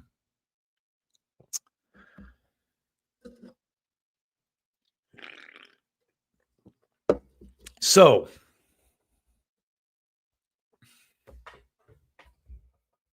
I want to show you some video now that is a little bit closer to the reality of what's going on in this war. And call it what you will. Call it Russian propaganda if you want. This is Scott Ritter on the Security Council. But as you said, it is a very specific kind of message and mostly focused on Ukraine and Europe's response. But here's a bit of what he said. The Kiev leaders have no information on the situation on the battleground, or they have that information, but they can't evaluate it properly. If Kiev doesn't want to discuss President Trump's propositions, if they refuse to do that, they and the European warmongers must realize that the events in Kupiansk will repeat inevitably in other key sections of the front line. Maybe not as quick as we would like it, but inevitably. So that's... So right there, you kind of get an idea as to, like Putin laid it out. It's really the Europeans and the Ukrainians who are still pushing. He said, if they're not going to listen to President Trump's plan, we're just going to keep mowing them down. That's what Putin said, mainly putting it on Europe and Ukraine to engage in talks and saying that it could provide a foundation, but not much else. So continue. Yeah, I mean, that's my understanding. I just wanted to make sure that before I went off on the discussions that I have had, that there wasn't something new and breaking that where Vladimir Putin went, these 28 points are the greatest thing since sliced bread, and Russia wholeheartedly supports them. Because what I've heard from the Russians is that, there's some things in here that just are non-starters from the Russian perspective. But the Russians aren't going to be the ones who shoot this thing down. They're going to let the Ukrainians and the Europeans do that, because then the Russians, get a free ride, so to speak, because Ukraine will pay the price, Europe will be isolated, and Russia will have a green light to continue what have been extraordinarily successful military operations, the double and belt. So Zelensky essentially has to surrender now, or like just blatantly lose the war on the public stage. That's basically where it's at, according to Scott. Scott Ritter's in Russia talking to the Russians, doing diplomacy, God forbid. So I would think that even if that he has a better perspective than this guy from the AP who's basically writing propaganda that other news outlets are going to echo across the spectrum. Of Kupiansk and Pokrovsk is over. I know, gosh, Scott, we read in the media that the Pokrovsk is holding. No, it isn't holding. It's surrounded. The units that could get out got out with 60% losses. The other units are trapped and they're going to die. That's just the way it is. There's going to be 5,000 to 7,000 Ukrainians either surrendering or dying in Pokrovsk, and a similar number surrendering or dying in Kupiansk. Total massacre. And this is going to happen over and over and over again. This is repeating itself throughout the throughout the front lines. So, that's the reality. And this is what Vladimir Putin was saying, is that we will just continue to win, and we won't stop winning ever. It may take longer to win in some areas than it does in others, but we will just keep winning until we get everything we want violently, if that's what you want. But there's, the other thing is on this peace plan, there's at least, there's three major unresolved. I had a very fascinating discussion with a senior Ministry of Defense official. And, first of all, it's just, we go to the foundational components of Vladimir Putin's, plan for peace. He's outlined this in great detail in June of this year, when he said, it's basically the Istanbul communique of April 2022, updated to reflect the current reality. But he hasn't shifted at all. Demilitarization. So that right there, they had an off-ramp where they would have lost a lot less of the land that they're losing now if they had just fucking taken the peace option then. And instead, they were used, frankly, by the United States as proxy agents to try and weaken Russia, and it blew up in these people's faces. And I say these people because clearly Trump is trying to stop it, but there's still a lot of those neocon kind of hangers-on in his administration and in the Republican Party and in the Democratic Party. Demilitarization means just that. It doesn't mean Ukraine gets to keep the largest land army in Europe. I mean, this 28 point says Ukraine gets 600,000. I mean, just put this into perspective real quick, and then I'll shut up. But imagine a country starts shooting missiles into your, imagine Mexico started shooting missiles into the U.S. and all this stuff, and then at the end of we invade Mexico and fight, and then we win the war, and at the end Mexico's like, all right, you win, but we still going to keep 600,000 troops right here at the border. That's what they're saying with this. Sorry, I don't mean to read the comments, but Pookie, drop dead. You have no idea what you're talking about. And Scott is so funny in this interview. He keeps going on. I'm like, Scott, dude, it's someone named Pookie in the comments. Ignore them. They're probably a Ukrainian bot to begin with. Pookie. Stop arguing with Pookie, Scott. Literally, you don't. I just love it when people throw in their 10 cents from left field. The Ukraine will not be allowed to have a 600,000 man army. They may be allowed to have a 60,000 man army, which is about the size that the Russians had agreed to in the in the Istanbul communique. But 600,000 is ridiculous. That's the size of the Ukrainian armed forces at the start of this conflict. They're about 100,000 more. But specifically, that's the size of the NATO-trained component that was getting ready to invade the Donbass, which, of course, is what triggered Russia's preemptive attack. Everybody forgets about this. So that's problematic. The demilitarization also means getting rid of all of the NATO equipment, all of it. There will be no NATO element in Ukraine. So Patriot missiles, all these new fancy European surface-to-air missiles, all. That's a loss of a major boon to arms dealers and American contractors. All the artillery pieces, all the tanks, everything, that's gone. Either it's turned over to Russia or it's evacuated, but it won't be allowed. The Ukrainian military will not have a Western component. There won't be any European flavor. No European aircraft, no nothing. All those F-16s that sent in, they're gone. If it says made in Europe, it's gone. That's what demilitarization means. When Russia says no NATO, it's not just not a NATO membership. There could be no quasi-NATO, involvement in Ukraine. So I don't know, who came up with the 600,000. I don't know if it's accurate because remember this is. So let's just say that that's the other side of the AP article, right? Let's just say that you think Scott here is a Russian propagandist, like to give, credence to the worst, the most bad faith arguments against him. Even if you believe that, you should know the Russian propaganda on the state of the war, because all we get here is these rosy pictures that the oligarchs who want it to keep going paint in their media. And indie media, at the very least, is an opposing viewpoint to consider, even if you believe that this is Russian propaganda, which I don't, but let's just say that you do. So one of the conditions that Russia had to settle this is to make Ukraine part of what they call a union state, and similar to Belarus. And here's what Scott has to say about kind of how that looks. Because people would argue, then he's trying to rebuild the Soviet Union. And it's like, not necessarily. I could see how you might think that, but listen to what Scott says here, because this is a guy who surround them, take the population, put them in a barn, set the barn on fire.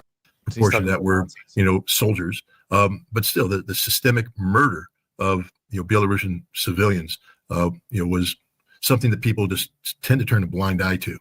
It was real, it was devastating. But so he's talking about what the Nazis did to Belarus. The point I'm trying to make is that it took a long time for Belarus to recover. And it wasn't until the 1960s and 70s that they actually were able to clear away all of the rubble and begin this, the systemic reconstruction of cities. Minsk was built from the ground up in grand Soviet realistic style. I mean, we are talking about broad boulevards. We're talking about, big white buildings there. And it's been maintained that way. Minsk is a Soviet city in every way. And it's pretty cool. It's clean. The people are well educated. They are friendly. They are hardworking. And it was just a remarkable place to go. So when people, I hear people, Scott, when you talk about the Union State, you're really just talking about Russian colonialism. The Russians exploiting the poor Belarusian people. Again, you don't know what you're talking about. You simply don't know. I don't know where people get their information. No, Scott, people see the Russians that way because that's how the Americans are. That's how we are. The British and the Americans do that. So we see Russia through that lens because that's what we know. Go to Belarus. See Belarus. It is a remarkable country. Donald Trump was talking about potentially opening up direct air flights between the United States and Belarus. Do that. And here's the other big secret, guys. Are you ready for this one? If you get a visa to Belarus and you fly to Belarus, you can travel to Russia visa-free. All you have to do is get on an airplane, fly to Russia. You'll go through passport control. And because you have a Belarusian visa, Russia, by treaty, there's a new law that was signed by Vladimir Putin, they have to let you in. So you get to go to Russia too, and get to see Russia. And you'll find. It's interesting too. Quick sidebar that it's just something that crossed my mind is, we get this propaganda here in the US that Russia's this closed society and they're evil and communist or whatever. But here, you have people like Scott Ritter here, who's in Russia right now, and Napolitano. I think Garland Nixon was over there, so Russia's allowing United States media into their country as this happens, which is more than I can say for some countries. Yeah, Russia's a pretty cool place too.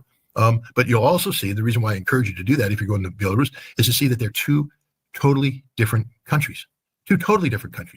totally different mindsets. The Belarusian mindset is not the Russian mindset.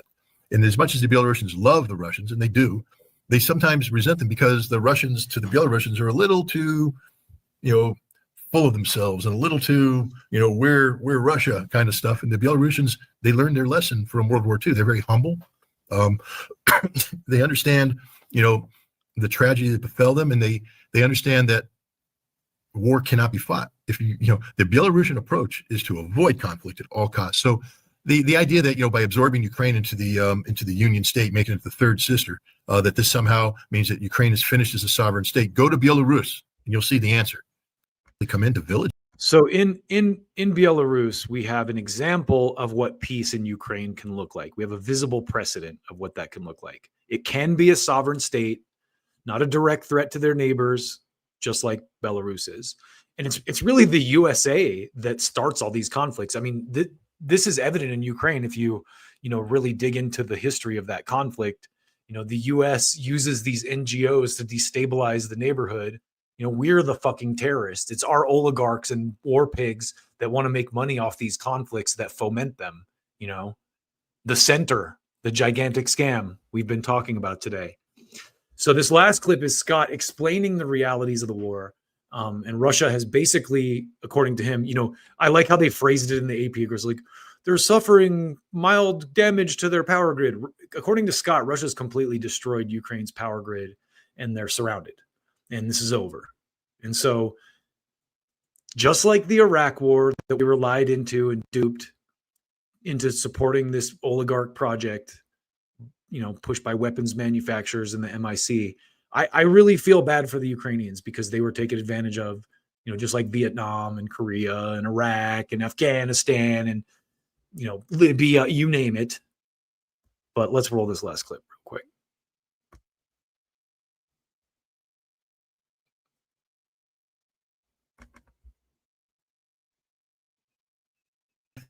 We've got no capacity to do anything.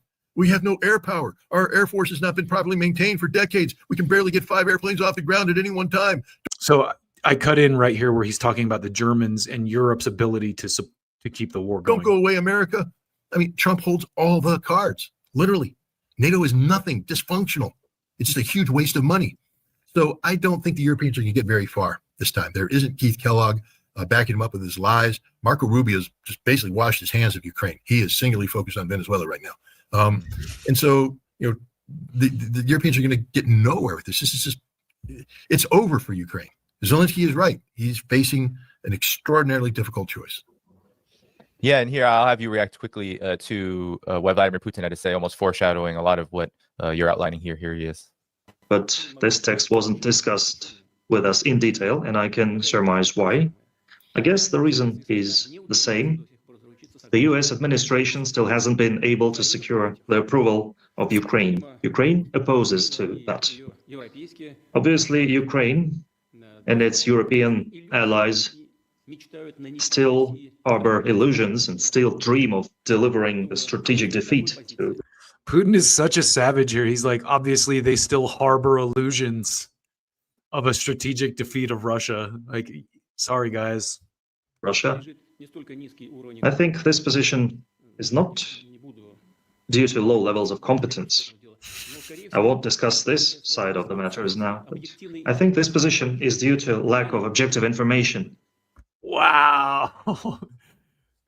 I don't think this position is due to incompetence. I think this position is due to lack of objective information. That's a classy way of saying they're being lied to, as we could tell by this soft pedal lies that we read just now in the AP article. On the real situation on the ground, on the battlefield. And obviously neither Ukraine nor Europe realizes what this ultimately may lead to. Very diplomatic of Vladimir Putin. Help us interpret that, Scott. Well, basically what he said is that the peace plan that's been leaked was not coordinated with the Russian government, meaning that it didn't go through Russian staffing, it didn't come out from the foreign ministry. Kirill Dmitriev has been given a mandate to further the Alaska process, but he's not a replacement for the foreign ministry. And so I think what he was working out with Steve Witkoff was a plan of the possible, not the plan, but the plan of the possible. And that by leaking it, they, whoever leaked it, Keith Kellogg, got ahead of the staffing process. And Putin was basically saying that this was done because Trump isn't in control of the of the Ukrainians. He's not in control of Europe. He's not in control of his own staff. I mean, Keith Kellogg leaked this document. He should be arrested, charged with treason, literally, because that's what he did, undermining the sitting president on a matter of national security. But basically, Putin is saying that if the Europeans and the Ukrainians believe they're going to be able to get something out of this process other than what Russia is willing to give them, it's fuel. Russia is going to continue to wage this war. Russia has the strategic momentum across the entire line of contact. Russia is dominating the air war. Russia has effectively ended the energy war. There was this tit for tat energy thing going on. Ukraine's energy is 100% suppressed. And it will get even worse as the Russians continue to strike. And Russia has adapted to Ukraine's tactics. I'm here in Moscow. I went to dinner the other night in Moscow City, which is a new high-rise part of Moscow. So again, this is a perspective that whether you believe him, like let's say you believe he's a Kremlin agent paid to say this, this is a perspective you should also hear, even if you believe that it's Russian propaganda. I don't, of course, believe that, but very modern. And I ate at one of these restaurants. It's up like on the 89th floor of the tallest building. And you get the full panoramic view. These buildings were struck twice during the early phases of the Ukraine, attacks on Moscow. The Ukrainian drones. I mean, I asked the guys I was with, I'm like, aren't you worried about Ukrainian drones? And ain't no drone going to hit this building. Ain't no drone going to hit the center of Moscow. We got them like this. The Russians have secured Moscow. Some drones get into the suburbs and stuff, but it's the drone war is over. The war of the cities is finished. Ukraine lost, and if they want to continue to play stupid games, the Russians have the ability to continue to escalate. I'm just finishing up a paper right now on the Oreshnik and what that means to have an intermediate range missile, a strategic capacity. To have been used in combat for the first time in history. It represents an escalatory capability that Russia still has in its pocket. Russia hasn't reached a point where, if we do anything further, we have to use nuclear weapons. Now Russia has the ability to ratchet it up strategically without nuclear weapons. And, if this is just another capability that Russia has that the West doesn't. In the Russia. And so that's kind of where we're at with this. The center, so to speak, got their asses handed to them. But it was a scam anyway. And, it's disappointing that Trump hasn't ended this war yet, but you can also see that the forces aligned against him, there's only so much that one guy can do. And I mean, Ritter just said it, his own administration is aligned against him. So he has people like Kellogg doing everything they can to undermine this goal of ending the war. And Kellogg, I think, just announced he was resigning at the end of the year. But this is one of those things with the Trump administration. It's like there's all the propaganda apparatuses are ready to be like, oh, it's a failure, this and that. It's like it hasn't even been a year yet, And a lot of the process here is weeding out these elements. Like he got rid of that Mike Waltz guy a while back. Now he's weeding out Kellogg, to get these policies. Like there's an entrenched interests in our government that are going to stop. I mean, look at what they did to Trump when he was running for president. They accused him of being a Russian spy and all this lawfare and stuff. So again, I have to say this, because people are like, oh, you're a pro-Trump or whatever. No, I'm just trying to look at things through a rational lens when you consider the nature of American propaganda and the nature of what we just outlined, the center. The oligarchs supporting long stays in Congress, the Mitch McConnells, the Al Gores, Al Gore's not in Congress anymore, but the Joe Bidens, the Dick Cheneys, the George Bushes, who are all at that funeral honoring Dick Cheney. And with that, I would like to talk a little bit about Marjorie Taylor Greene, announcing that she was resigning last night. That is very fishy to me. It's very odd, and I don't believe the official reasons that she's giving from what I've heard so far. It made me wonder if there were threats made against her and her family or something like that. You know how have all these, of course, Zionist accounts on Twitter doing victory laps. Randy Fine tweeted out, "One anti-Semite down, one to go," referring to Thomas Massey. So this is a big deal and kind of a blow to, what I was talking about with this, threat to the center and the status quo. If they can run someone like Marjorie Taylor Greene out that easily, it's a tough haul. It's a tough slog. But I will say this, I'm very happy with the progress that these kind of like MAGA insurgents have made, as opposed to the progress that the left populists made. Because as soon as there was a challenge to Bernie Sanders in left populism, we laid down.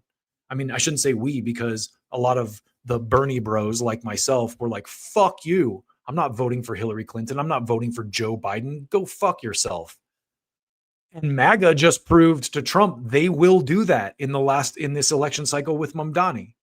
But Trump, to his credit, is wise enough to read the room and go, okay, Mamdani clearly won New York. That's my city. I should talk to the guy and find out why people like him. And, whether you like Trump or not, you got to respect that. But let's see. I'm just going to go to Twitter real quick and see what the consensus is on Marjorie Taylor Greene as kind of a last bit here today.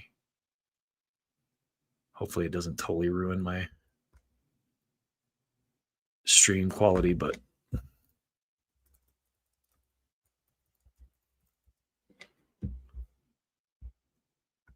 it may suffer for a moment. Forgive me.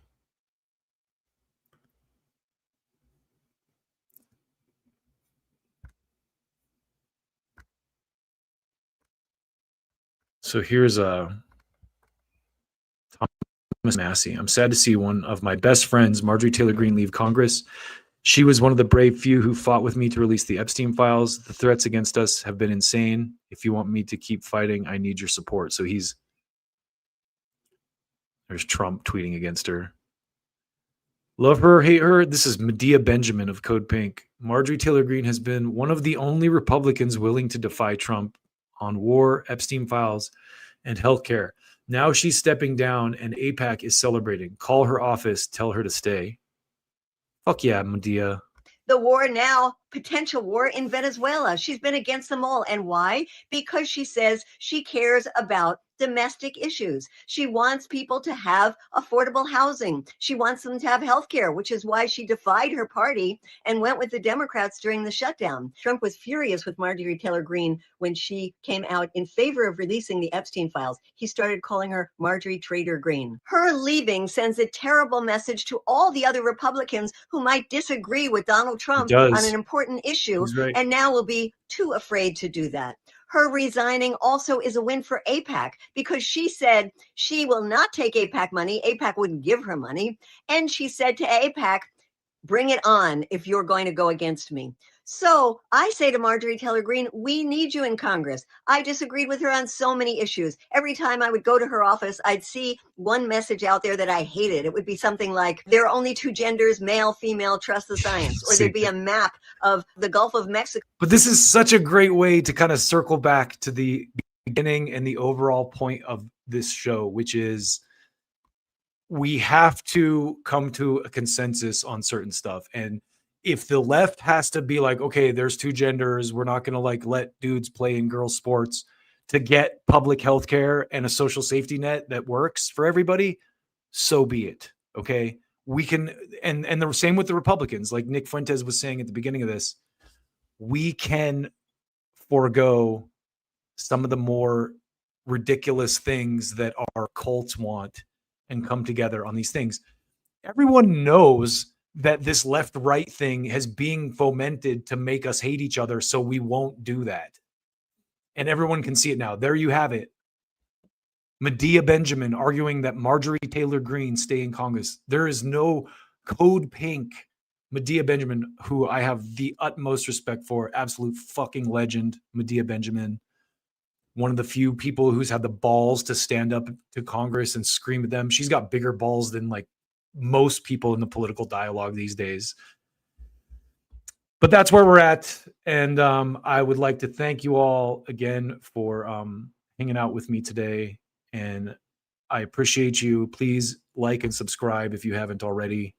I do this 100% solo. And so I appreciate every last one of you to the utmost extent. And with that, I'm going to close you out today with, in celebration of our boy Ben Shapiro a couple years ago, I took a clip of him speaking the words to Wet Ass Pussy by Cardi B and Meg Thee Stallion and put it to the beat. And it's made a pretty fresh track with it. So I'm going to take you out today with that. And I will say before we go, I did something a little different this week, and I kind of structured the show a little bit better. And I feel like it flowed a lot better. So, you know, let me know if you feel the same. I think it like, I revisit some of my stuff, and a lot of times it's a little bit clunky and maybe like, you know, that kind of shit. So I feel like I'm getting better and better, and I'm trying to bring something to the table that's enjoyable for people that are looking to kind of, you know, catch up on the week and, you know, hear what a ranting former Bernie bro has to say about the current state of politics. And so again, I appreciate you all very much. And with that, I'm going to take you out today with a little treat, a little bit of a treat for you. Ben Shapiro, the Wet Ass Pussy remix. God bless y'all. We'll see you next week. There's some whores in this house. There's some whores in this house. There's some whores in this house. Hold up. I said certified freak 7 days of the week. Wet ass P-word. Make that pullout game weak. Yeah, you effin' with some wet ass P-word. Bring a bucket and a mop for this wet ass P-word. Give me everything you got for this wet ass P-word. Beat it up, N-word. Catch a charge. Extra large and extra hard. Put this P-word right in your face. Swipe your nose like a credit card. Hop on top if I want to ride. I do a Kegel while it's inside. Spit in my mouth, look in my eyes. This P-word is wet, come take a dive. And it gets significantly more vulgar. Like a lot more vulgar. Talk your S-word, bite your lip, ask for a call while you hide that D-word. This is, guys, this is what feminists fought for. You really ain't never gonna F him for a thing. He already made his mind up before he came. Now get your boots and your coat for this wet ass P-word. Pay my tuition just to kiss me on this wet ass P-word. Right, so P-word is female genitalia. This is what the feminist movement was all about. It's not, it's not really about, you know, women being treated as independent, full, rounded human beings. It's about wet ass P-word. And if you say anything differently, it's because you're a misogynist, you see.